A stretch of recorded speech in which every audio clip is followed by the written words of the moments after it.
lovely people, it is your girl Obaa. If you're new to my channel, I say welcome, and if you are a returning subscriber, thank you for turning back in. In today's video, as you can see from the title, I want to talk about how to know whether your deep conditioner is working properly.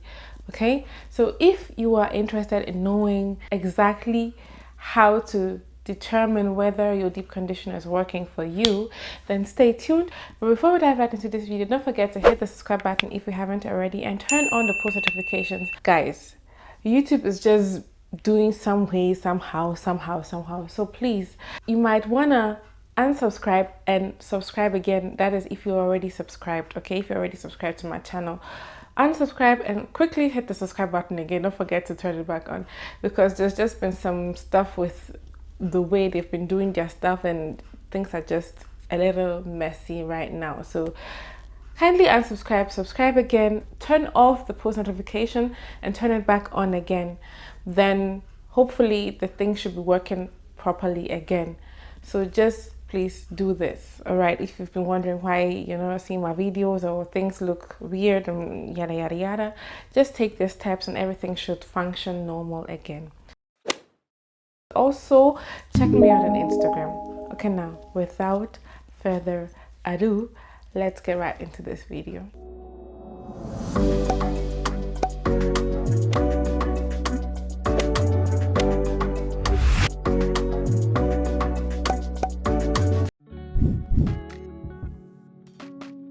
Before you can actually get the product to work for your hair, you'd have to know your hair and your hair's needs. That means you have to know whether you're high porosity, whether you're low porosity, whether you have fine hair, whether you have coarse hair, whether you have dense hair, whether you have thin hair. All these things are important to know which product to pick up when you go to purchase a product. So if these things sound strange or odd to you, you're not aware of, I have video here that you can check, and that it should help you to determine where you fall, whether you're high, low, dense, thin, coarse, and all that kind of stuff. Okay, because for me, and that is my opinion, I know a lot of people like to go by whether your hair is for A, B, C, D, E, F, G, but I feel like this information does not really help in determining or in identifying your hair's needs, because it doesn't go deep into your hair's structure. And people might have for C hair, but someone might have a high porosity hair versus the other person with 4C hair having low porosity hair, dense hair, or thin hair. And all these combinations make a difference as to how you have to care for your hair and what product you need to get and what deep conditioner might work for you. So once you have determined what your hair type is, what your hair is, how identifying your hair's characteristics, then you can now go out to purchase the product that would suit your hair's needs. Now, before you buy a product, you need to pick up the product and read the ingredients. Okay, sometimes a product says, oh, it's moisturizing, it's this, it's that. Okay, there are products that do false advertisement, guys. There are products out there that do false advertisement. So you have to take a product, turn it around and read the ingredients. Do the ingredients fit your hair's needs? Do they? And if you want an in-depth video where I talk about the ingredients in the product, then just let me know in the comments below if you are interested in that kind of video, and I can of course make a video talking about the ingredients in products that you should look out for healthy and stronger and moisturized hair. So for me, when I go out to get a product, I would look and see, okay, what's the first ingredient? Of course, aqua, water, that's moisture. Okay, we are looking for a deep conditioner that will moisturize our hair, right? So the first ingredient should be water, aqua. The second ingredient on the list, so the first 5 ingredients on the label are the most important ones, because those are the ones that are predominant in the product. Those are the ones that are the product is mainly the product is mainly made up of. Okay, so that is where you have to look. So water, then in my case I would look for a butter, something that would seal in, like oil and all that. Like those are the first things, and then the rest would be like humectant and then everything else that follows. Okay, scent and everything. those things follow afterwards. But the most important things are the first ingredients. How much quality are in the first 5 ingredients? Okay, is it shea butter? Is it aloe vera juice? Is it aloe vera gel? Is it aloe vera butter? Is it mango butter? All these, you know, good butters that would actually help your hair, like, or other things. You know, there's so many mixtures out there today that we can pick and choose from. So after you've known your hair's needs, then you would have to now do your research accordingly to know which products work well for your hair, what ingredients work well with my hair type. And based on that, you can now go to the store and pick up the product. Look at the product. Okay, how many of these ingredients are in this product? Okay, fine. 5, it's fine, I can work. But if you look at the ingredients and most of it is like so complicated that you can't even determine what it is, then it should be like a red flag. Okay, I know there are people out there who just pick any product and be like, yeah, but the product has been working well for my hair. Well, that's good for you. But not everybody has that experience, and to be on the safer side, to have control over what you are putting into your hair, it's best to read the labels behind it and to really know what those ingredients mean, what they are and what they do to your hair.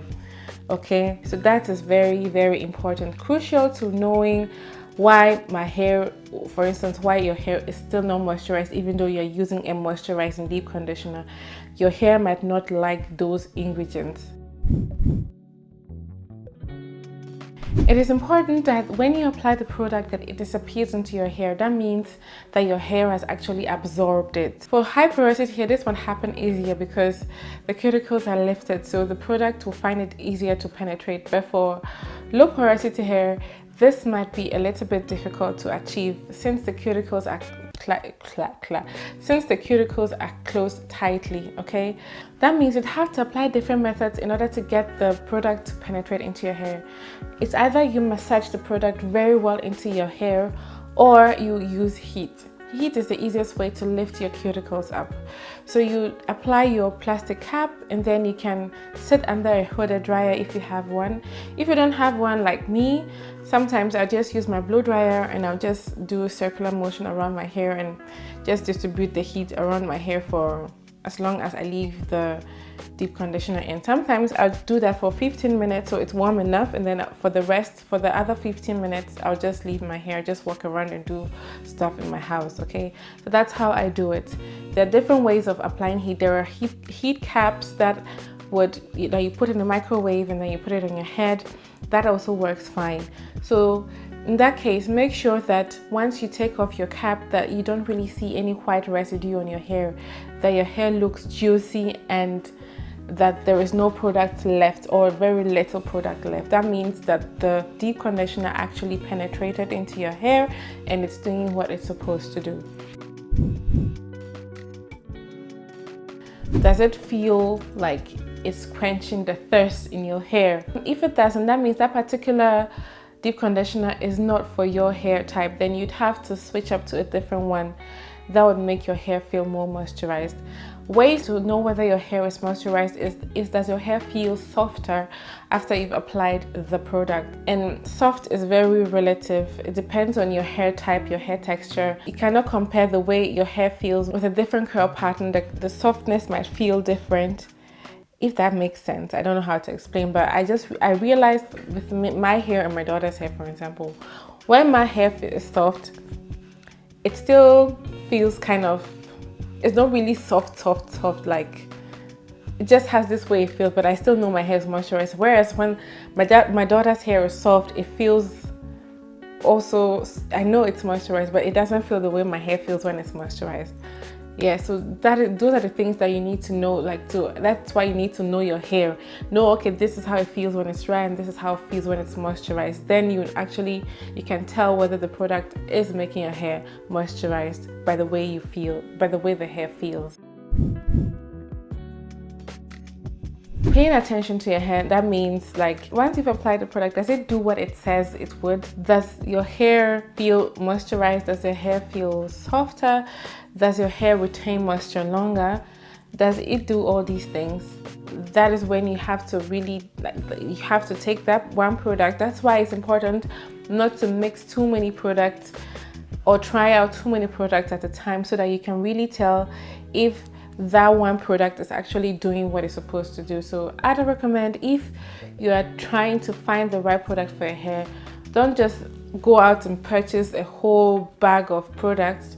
Try one after the other, try it one at a time, and then you can really tell if your hair is reacting positively to that particular product. So guys, this is all I have for you today, and I hope it helps you when you go out there to purchase a new product. These things that I mentioned doesn't just apply to finding the right deep conditioner. It applies to every other product that you're using for your hair, your leave-in, your moisturizer, whatever. It's important to read the labels and to know what exactly you're putting into your hair. It's important to know your hair in order to know what your hair needs. For instance, your hair might need more protein, might need a deep conditioner that contains more protein. And for someone who has low porosity and is protein sensitive, you might have to be careful to still read, because there are still deep conditioners out there that contain protein. And you might be wondering why your hair still feels hard or dry even though you're using a moisturizing product, and that might be because of the protein that's in the product. So you might have to really read, make sure that your product doesn't contain any kind of protein in it. So these are the things that you need to know when you're going out to purchase a product. Guys, I hope this video helps you in any way, shape or form. Thank you so much for watching this video, and if you liked it, don't forget to like, to subscribe if you haven't already, and to turn on the post notifications so that you are notified when I upload my new video. Also check me out on check me out on Instagram, and see you again next week Sunday with another video. Stay blessed, stay healthy, and stay safe. It's your girl Obaa Yaa, Obaa Yaa, Obaa Yaa, Obaa Yaa. Bye. Mwah. Thank you.